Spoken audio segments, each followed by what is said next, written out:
एब्री पत्रिका 2 अध्याय 1 पद।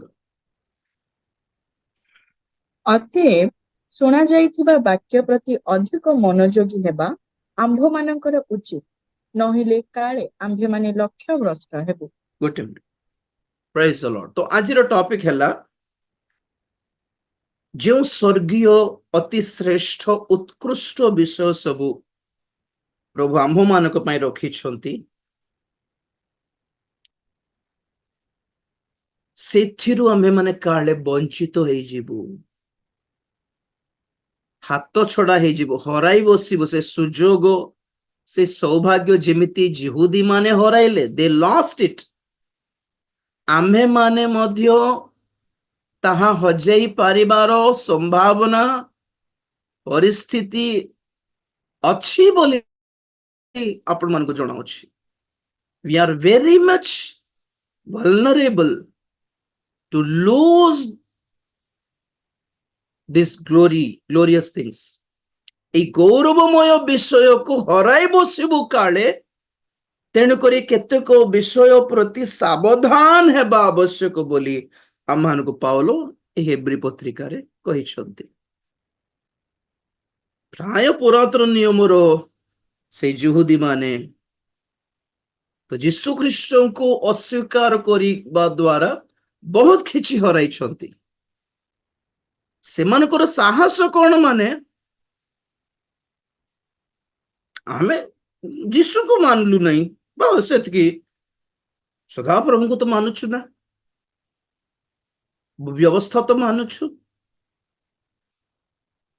आमे को विषय रे तुमको ये देखा जाउछु, ऑफ देखा जाउछु, उना देखा जाउछु जे यीशु को ही मानलु नहीं किंतु सदा प्रभु को मानुछु।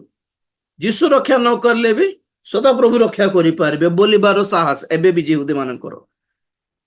जेमति बम बम ऊपर बम रॉकेट ऊपर रॉकेट छाड़ी के युद्ध जीते छंती छोट छोटा कि कोन भाबुचंती हम सदा प्रभु। हमको भी कौन लगुछि सत्य कथा इस्राएल मानकर परमेश्वर महान। आपण माने मैटर बुझी पारले नहीं। एक्चुअली जेउ सदा प्रभु किंबा पिता परमेश्वर आम्भ मानक पई प्रभु यीशु ख्रीष्ट को पठाई छंती आम्भ मानकर उद्धार पई, सेही यीशु ख्रीष्ट को न मानी कि हमें परमेश्वर को प्रिय पात्र ही पारिबा कि? हैं पुत्र को मारी दे कि पितांकर संतोष पात्र ही पारिबु कि? Can we please the Father by killing his son, his only son? Never। तो आज बहुत जन ख्रिस्टियन माने अछंती, अवश्य से मन ख्रिस्टियन बोली कहबा कथा नहीं, कारण से माने प्रभु यीशु ख्रीष्टंकर सर्वाधिकार को एबे जे ग्रहण करंती नहीं। सर्वाधिकार मीन्स व्हाट? सॉवरेनिटी, ओमनीपोटेंस, सर्वशक्तिमान, Sarbadhikari, all power, all authority ना यीशु को ऊपर तांकर मां अछंती बोली के जन विश्वास। मरियम यीशु को मानुछु किंतु मरियम तांकोठु बड़ तांकर मां जे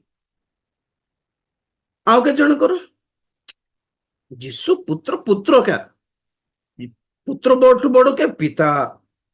आमे डायरेक्ट पिता सहित कनेक्टेड। आमे बंचरे ये किए मानुछु यीशु मानुछु किंतु तांको एते सीरियसली एते एते बड़ करिकि नेबा दरकार नहीं बोलला परी बहुत जन क्रिश्चियन मान अछंती। सेथिरे अछंती जेहोवास विटनेसेस। से माने जेहोवा जेहोवा जेहोवा जेहोवा सदा प्रभु को मानुछु। आमे पुरातन नियम वाले सब they believe in Jesus but not the almighty power of Jesus। से मानती नहीं कि सबु किछि आज यीशु ही अटंती। एब्री रे कोन पढले 1 अध्याय 1 पद रे अथर बेटे। ଅତଏବ ଶୁଣାଯାଇଥିବା ବାକ୍ୟ ପ୍ରତି ଅଧିକ ମନୋଯୋଗୀ 1 ଅଧ୍ୟାୟ 1 ପଦ। ଈଶ୍ୱର ପୁରା କାଳରେ ବିଭିନ୍ନ ଭାଗରେ ଓ ବିଭିନ୍ନ ପ୍ରକାରେ ଭାବବାଦୀ ମାନଙ୍କ ଦ୍ୱାରା ପିତୃ ପୁରୁଷ ମାନଙ୍କୁ କଥା କହି ଏହି ଶେଷ କାଳରେ ପୁତ୍ରଙ୍କ ଦ୍ୱାରା ଆମ୍ଭମାନଙ୍କୁ କଥା କହିଅଛନ୍ତି। ବାସ୍ ତାହାଙ୍କୁ ସେ- ହେଲା। ଆମେ ଷ୍ଟାର୍ଟିଂ ରେ ଏଭ୍ରି ପତ୍ରିକାର ଷ୍ଟାର୍ଟିଂ ରେ ହିଁ ଆମେ ଶୁଣୁଥିଲୁ କି ପିତା ତାଙ୍କର ସର୍ବାଧିକାର ତାଙ୍କ ପୁତ୍ରଙ୍କୁ ଦେଇକି ସେ ସାଇଡ ରେ ବସିଛନ୍ତି। ଆଉ ଆଜି ଗୋଟେ କମ୍ପାନୀର ମାଲିକ ଜଣେ ବୁଢା ହେଲା ପରେ ସେ ରିଟାୟାର ନେଇକି ତାଙ୍କର ପୁଅକୁ ବସାନ୍ତି ଆଉ ଇଏ ବଡ ଆଜ୍ଞା ଚାଲିଯାଆନ୍ତି, ମରିଯାଆନ୍ତି। ସେଇପରି ପରମେଶ୍ୱର ତ ମରିବେ ନାହିଁ, କିନ୍ତୁ ସିଏ ଜୀବିତ ହେଇକି ବି ସବୁ କିଛି ତାଙ୍କ ପୁତ୍ରଙ୍କୁ ଦେଇଛନ୍ତି। ତାଙ୍କର ଯାହା ଅଧିକାର ଥିଲା, ତାଙ୍କର ଯେଉଁ ଗୌରବ ଥିଲା, ଯାହା ଗୌରବ ଅଛି, ଯାହା ଅଧିକାର ଅଛି ତାଙ୍କର, ଯାହା ସିଂହାସନ ତାଙ୍କର, ଯାହା ସର୍ବାଧିକାର ତାଙ୍କର, ସବୁ କାହାକୁ ଦେଇଛନ୍ତି? ପୁତ୍ରଙ୍କୁ ଦେଇଛନ୍ତି। କାରଣ ସେ ପାପ ନ କରିକି ମୃତ୍ୟୁକୁ ଜୟ କରିକି ଆସିଛନ୍ତି। ଯେ इतना तो बनता है ना परमेश्वर का। परमेश्वरଙ୍କର ନାକ କାଟି ନାହାନ୍ତି ପୁତ୍ର, ଯେମିତି ଆଦମ କାଟି ପକାଇଥିଲେ। अरे बापरे, मोर पुଅ ମତେ ଡାଉନ ହେବାକୁ ଦେଲେ नहीं, मते अपमानित हेବାକୁ देले नहीं। वाह मेरे बेटे, सब तेरे हाथ में सौंपता हूं, तू देख, तू संभाल। परमेश्वर अपना पुत्रଙ୍କୁ ସବୁ କିଛି ଦେଇକି ସାରା ଦୁନିଆକୁ ଆଦେଶ ଦେଲେ ତାଙ୍କର କଥା ମାନ।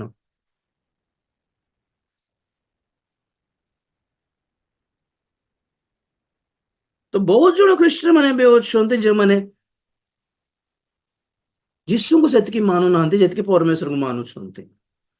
ତ ସେମ୍ କ୍ୟାଟେଗୋରୀ ଜିହୁଦୀ ମାନଙ୍କ ପାଖକୁ, ସେମ୍ ଜିହୁଦୀ ମାନେ ଏବେ ଯେଉଁ କ୍ୟାଟେଗୋରୀରେ ଅଛନ୍ତି, ଏମାନେ ବି ସେଇ କ୍ୟାଟେଗୋରୀରେ ଅଛନ୍ତି। ଦେ have lost eat.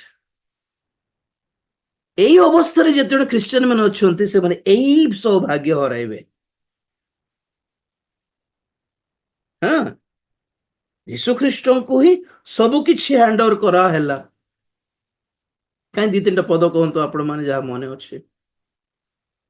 For example ଏବେ ଏଇଟା କହିଲି, ହେବ୍ରୀ 1 ଅଧ୍ୟାୟ 1 ପଦ, 1-2 ପଦ, 4 ପର୍ଯ୍ୟନ୍ତ ଆକ୍ଚୁଆଲି। ମାଥ୍ୟୁ 28-19 ବି, ମାଥ୍ୟୁ 28-19 ଆଲଫା।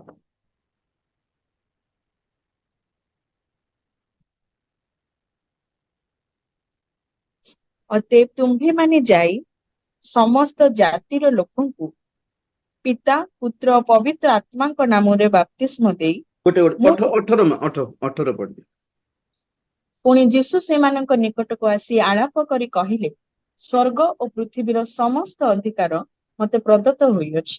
ପ୍ରେଜ୍ ଦ ଲର୍ଡ। Bus bus bus. ସ୍ୱର୍ଗ ଓ ପୃଥିବୀରେ ସମସ୍ତ ଅଧିକାର ମତେ ଦିଆ ହେଇଛି, ମତେ ଦିଆଯାଇଛି। ପ୍ରଭୁ ନିଜେ ଯୀଶୁ ଖ୍ରୀଷ୍ଟ ନିଜେ ଡିକ୍ଲେୟାର କରିଛନ୍ତି।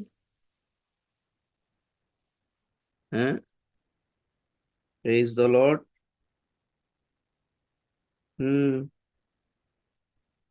ତାପରେ ଫିଲିପି 2 ଅଧ୍ୟାୟ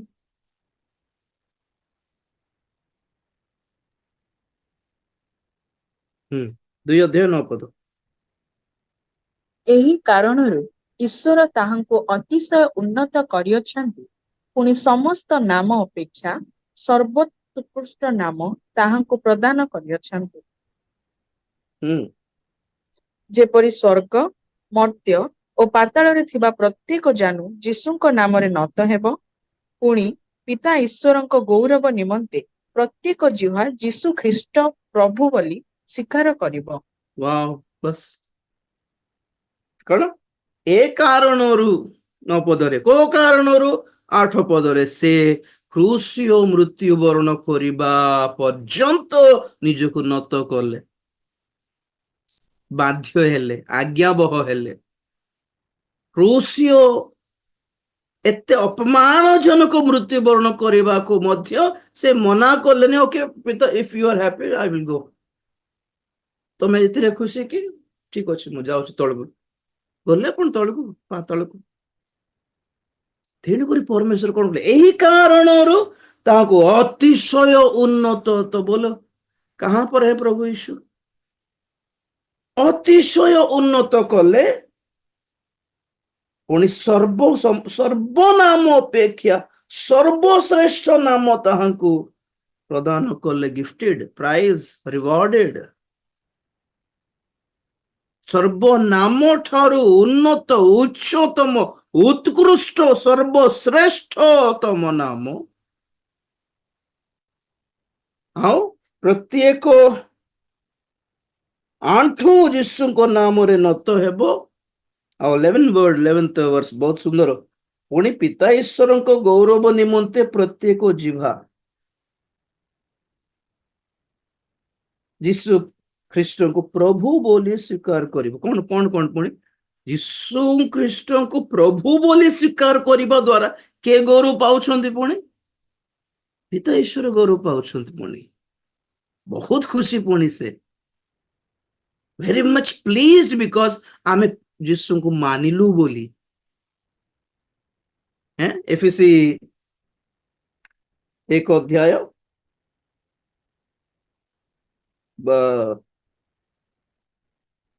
21-22।